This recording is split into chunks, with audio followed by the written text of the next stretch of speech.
Well, the 49ers open the regular season tomorrow. They're on the road against the Chicago Bears. The big story is quarterback, of course. Trey Lance was given the starting nod this season, but Jimmy G, who was supposed to be throwing passes for another team, is still a 49er, and he will be Trey's backup on the sideline tomorrow. It's been kind of a strange journey this offseason.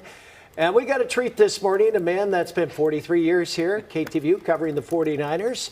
Retired now 5 months, got the goatee, still hanging out in the vinyl room. Our good friend and former sports director, Mark Ibanez. How you doing, big guy? Hey, good morning. And you'll notice I no longer have to be the objective journalist, so-called, right? I'm wearing a 49er outfit today. Well, I kind of think we knew where your heart was anyways, but that's all good. Let's dive in, Mark. Starting quarterback, right. What's your take on Trey Lance? Is he ready? And how much of a distraction will be Jimmy G holding the clipboard going, I'm ready, coach. Hello. Yeah, it's the most unusual quarterback controversy ever, really, if you think about it. Down through the years, you remember, Steve Young and Joe Montana, and I'm so old, I remember the Steve Spurrier and John Brody controversies way back when. But, the situation is Trey Lance has been given the keys to the car, so to speak, and then all of a sudden, Jimmy G is back and he's looking over his shoulder. And, you're not going to hear this out loud, but I think that Trey Lance probably deep down, and he wouldn't be human if he wasn't a little disappointed that his leash just got a little bit shorter. I mean, you got Jimmy Garoppolo, a guy who's led the 49ers into a Super Bowl and also an NFC Championship game. And he thought, did Trey Lance, that Jimmy was gone. It wasn't going to be an issue. It was his team. But now all of a sudden he's back, and he expressed a little subtle annoyance to it. But, the fact is, if you're a 49er fan, bottom line, and you care about winning, this is good news. Because let's face it, Aaron Rodgers gets injured with the Packers, Tom Brady with the Bucks, you're done. Your season's over.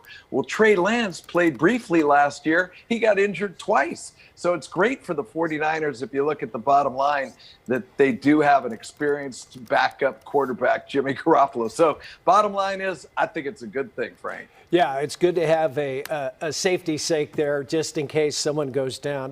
Let's talk about injuries. George Kittle, injured a lot. I just heard from CBS that his groin feels much better today. There is an outside chance he may play in the Chicago game, but it may be a muddy track. Do you play him? Well, right off the bat, I'm glad George's groin is feeling better this morning. It's a weird thing. George Kittle is an all-world tight end, right? And they gave him the big contract, but he hasn't played an entire season unscathed since 2018. We all know the deal with injuries in the NFL, but the thing is, if you're going to be really honest about this, George Kittle, great player, and what rhymes with Kittle? Brittle right now. And I'm sorry to say, the guy cannot stay healthy, and he's going to miss. I predict they're not going to risk, aggravating that situation tomorrow. So George Kittle probably going to miss a couple of games at least. And to me, he's got to prove that he's reliable. You got to have guys that are out there, and that's just, unfortunately, that's the nature of football. Great player, but he's got to prove that he's healthy on a consistent basis. Right. And let's talk Nick Bosa and the defense. Nick has had injury woes too, but I got bad news for the Bears. Number 97 is healthy. He's hungry. He will be playing along with a D-line that may be the best in football.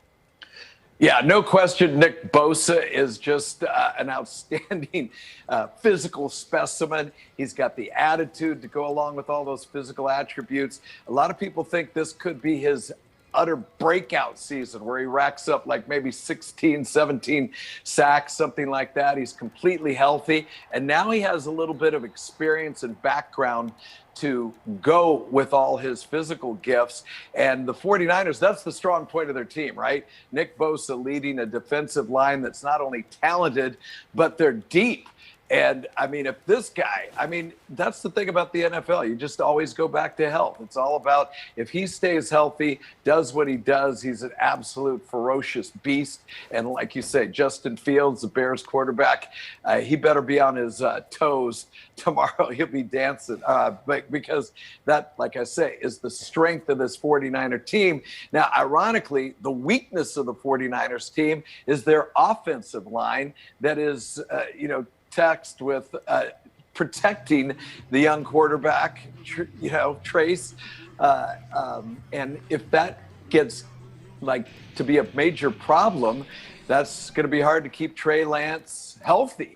And Jimmy Garoppolo, for that matter. You got 3 of the 4 guys on the offensive line that are really inexperienced. And you got Trent Williams, who's all world, all universe, but you need more than one cylinder clicking at the same time. So it's going to be interesting to see how the 49ers are able to protect their quarterback and also open up the running game with their blocking, which is, I think, what you're going to see is a lot of running.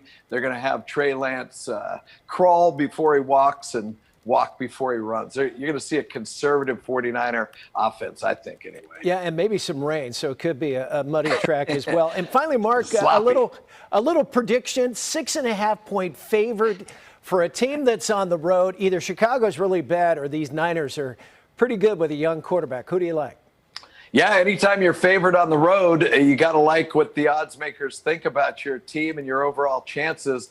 I'm going to go ahead and say conservative 49er offense, stout defense, and Justin Fields, young quarterback for the Bears. I think the 49ers just kind of conservatively maul them to the tune of 20-10.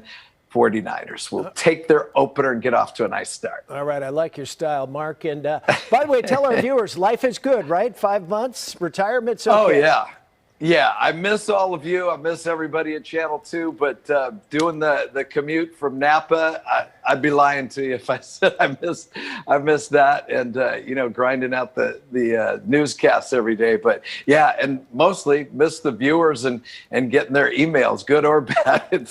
It's always nice to have contact, but it's great staying in touch with you, Frank. You bet, Mark, and hopefully we can do this again. I know one thing. I know where you will be Sunday, tomorrow morning at 10 o'clock. Finally, as a fan, not taking notes and the point after and all that good stuff. That is the coolest thing that I've enjoyed, watching games and not having to think of anything to say. And if it's not going my team's way, just get the remote and click it off. There you go, right? Well, I know you're a Petaluma native and a Bay Area sports fan. We miss you, Mark.